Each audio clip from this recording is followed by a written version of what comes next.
여러분 안녕하셨습니까? 오늘은 2023년 9월 12일입니다. 화요일이 되겠습니다. 요즘 TV를 통해서 대정부 질문하는 그 민주당 의원들을 자주 볼 겁니다. 마치 피고처럼 장관을 다루고 있습니다. 총리도 그냥 피고처럼 다루고 있습니다. 이게 있을 수가 있는 겁니까? 아니, 이건 국회 행포지. 의원 내각제를 할 경우에 의원 내각제 있죠. 의원들이 내각제를 해서 이 국가 정부를 갖다가 이렇게 운영하는 그런 나라에서는 이런 대정부 질문이 있는데, 의원 내각제가 아닌 보통 이 대통령 중심제에서는요, 이런 게 있을 수가 없습니다. 행정부가 독립된 건데 물어보는 건 상임위원별로, 상임위원회에서 거기서 구체적인 디테일을 다 물어보고 질문하고 협의하고 하는 건데, 이게 우리나라는 좀 이상하게 됐습니다. 마치 피고처럼 불러가지고 그냥 말도 마치 수사관처럼 말이죠. 안민석이가 민주당 의원인데, 이 사람이 예를 들면은 한동훈 장관을 딱 불러, 한동훈 장관 좀 나오시오 딱 해가지고 한 장관이 나왔어요. 뭐라고 물은 줄 알아요? 총선에 나올 거요? 이 싸가지가 없어도 정말 싸가지가 없는 국회의원입니다. 안민석이라고. 여러분 잘 기억해 두시죠. 훌륭한 사람이니까 말이죠. 한번 잘 기억해 두십시오. 여러분도 안민석을 잘 알 겁니다. 아니, 어떻게 이 싸가지 없이 그래. 교육, 문화, 체육 이 분과인데 한동훈 장관을 불러내가지고 법무부 장관입니다. 일국의 법무장관을 불러내가지고 총선에 나올 거요? 이게 뭐 하는 일입니까?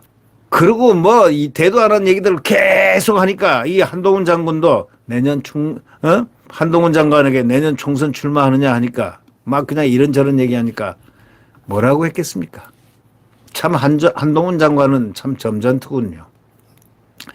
젊은 분이 이 나이든 분의 그 조롱 섞이고 이 불쾌감을 자아내는 그 말에 조용히 응수를 하는데, 이 사람이 비교를 해서는 안 되지만 비교가 탁 되더라고요.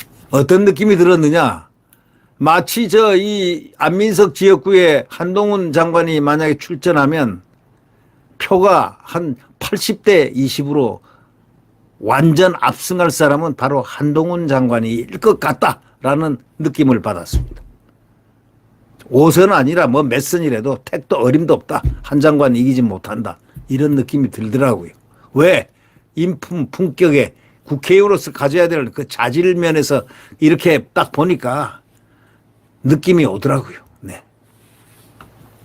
제가 이거 사사롭게 제 개인적으로 느껴본 느낌을 얘기했지만, 이 국회 대정부 질문은 말이죠. 의원 내각제를 채택하는 국가에서나 주로 시행하는 그런 거죠.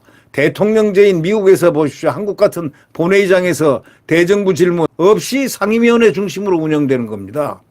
우리 국회 비정상적 대정부 질문, 이거는 48년도 재헌국회에서 대통령제와 의원 내각제를 주장하는 세력이 타협한 결과로 나온 바로 이것입니다. 이거 이제 없애야 됩니다. 대통령제를 채택하는 대신에 내각제 요소를 가미한 대정부 질문을 국회법으로 보장을 한 겁니다. 이후에 수십 년간 한국의 대정부 질문은 독재 정권 시절 야당이 합법적인 정부 견제 수단으로 활용됐는데, 전문가들은 이제 대정부 질문에 수명이 다했다, 이렇게 지적합니다. 전문가들이 그렇게 지적하고 있습니다. 없애야 된다. 건전한 정부 견제도 없고 정책 토론도 없고 정부를 완전히 까대기 하는 거, 가짜 뉴스를 계속 만들어내는 거. 김우겸이가 보십시오.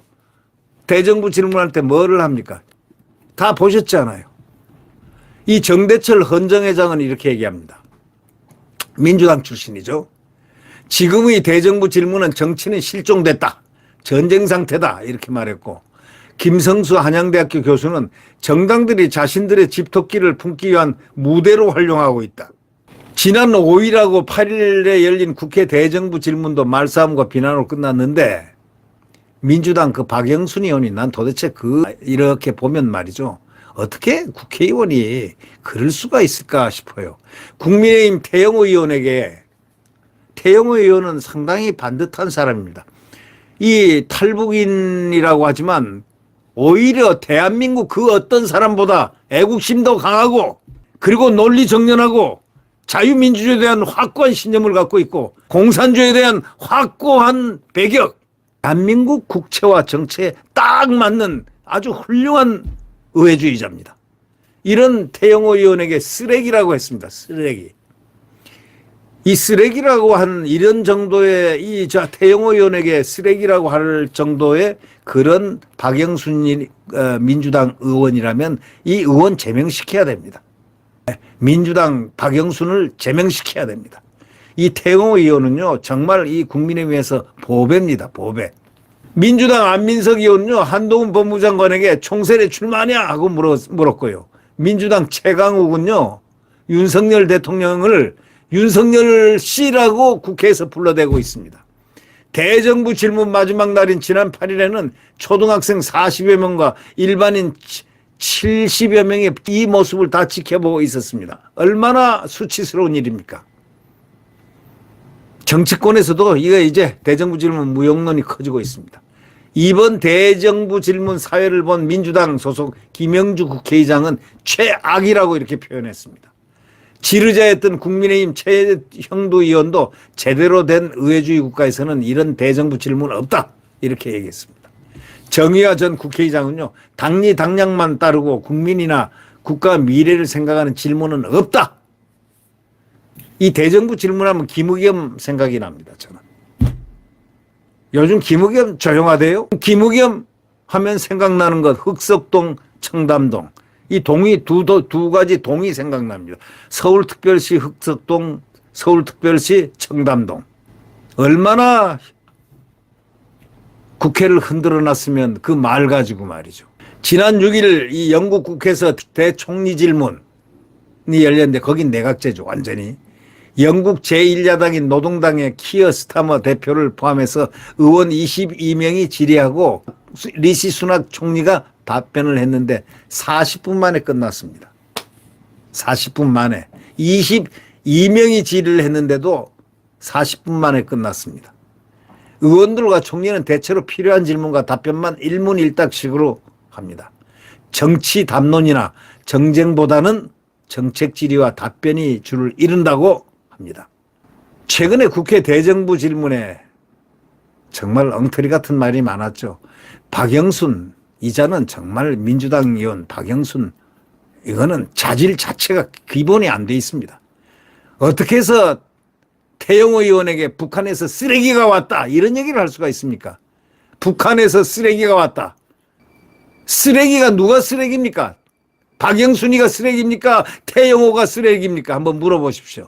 태영호 의원은요, 열심히 일하고 열심히 공부하고 열심히 삶을 살고 있는 아주 훌륭한 대한민국 국회의원입니다. 태영호 의원 아주 모범적인 국회의원입니다. 네.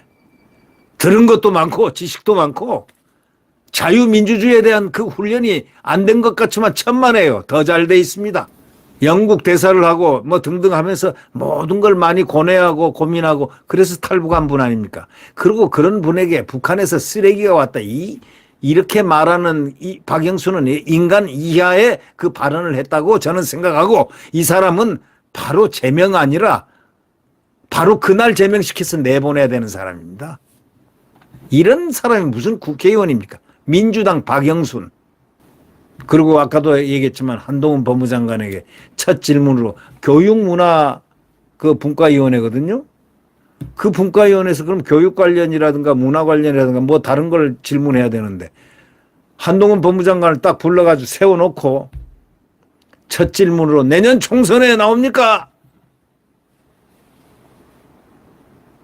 참 이런 수준이 5선까지 갔다니. 참. 한국은 1년 평균에 3차례 대정부 질문하고 영국은 회기 중에 매주 진행되는 제도적 차이가 있지만 대정부 질문에 대한 두 의회의 차이를 보여준다는 것은 알죠. 이런 민주당 남성 의원 소위 박영순 의원이 북한에서 온 쓰레기라니. 이 사람은 정말 앞으로 이 박영순이라는 사람은 이 사람은 못 씁니다. 국회의원 자질이 없습니다. 민주당의 그 정청래 의원 있지 않습니까? 정청래 의원이 그 야유하는 거, 그 모습 여러분 잘 벌써 딱 정청래 하면 떠오르는 모습이 있죠. 그 야유를 하고 그러니까 한동훈 장관이 하도 떠드니까 지금 야구장에 오셨습니까? 야구장인 줄 아느냐 이거야. 이게 국회라는 것이다 이거. 이게 상당히 의미 있는 얘기입니다. 예. 국회에서 그렇게 야유하고 떠들고 그렇게 하는 게 아니죠. 아니 좀 점잖게 해야지. 자기들 입으로 국회 대표라며 맨날 하면 국민의 대표로서 하는 분들이 국민에게 예의가 전혀 없습니다. 야유하고 떠들고 그 야유를 얼마나 세게 하길래 한동훈 장관께서 그렇게 얘기했겠습니까? 야구장에 오셨습니까? 좀 조용해 달라는 얘기죠. 쓸데없이 야유하지 말라 이런 엄중한 충고였습니다. 참 결국 그렇습니다. 이 왜 이런 말을 하는지 또 이게 말이죠. 이거 보통 말이 아닌 것이죠. 이 11명이 나서가지고 5시간 동안 비난 고성해가지고 대정부 질문하고 막 이런 것을 보면서 국회 대정부 질문 폐지하자. 대정부 질문 폐지하자. 없애자라는 그 말들이 지금 확산되고 있다는 이 사실입니다. 네. 여러분, 의원들이 자기 스스로 품격을 떨어뜨리는 이 대정부 질문 없애야 되겠습니까? 존속시켜야 되겠습니까? 여러분들의 의견은 어떤지요? 대정부 질문을 또 가짜 뉴스를 말하는 아니면 말고로 말하는 사람들도 많습니다. 네, 그런 사례들 잘 아시죠? 아니면 말고. 네. 하여튼 이 대정부 질문은 폐지를 해야 되겠고 이 폐지론이 엄청나게 크게 확산됩니다. 김영주라는 그 민주당 부회장, 국회 부회장까지도 최악이었다. 이번에 최악으로 표현을 하고 있지 않습니까? 그분이 사회를 보니까 그걸 느꼈겠죠. 네. 네. 구독 버튼과 엄지를 눌러주시면 감사하겠습니다.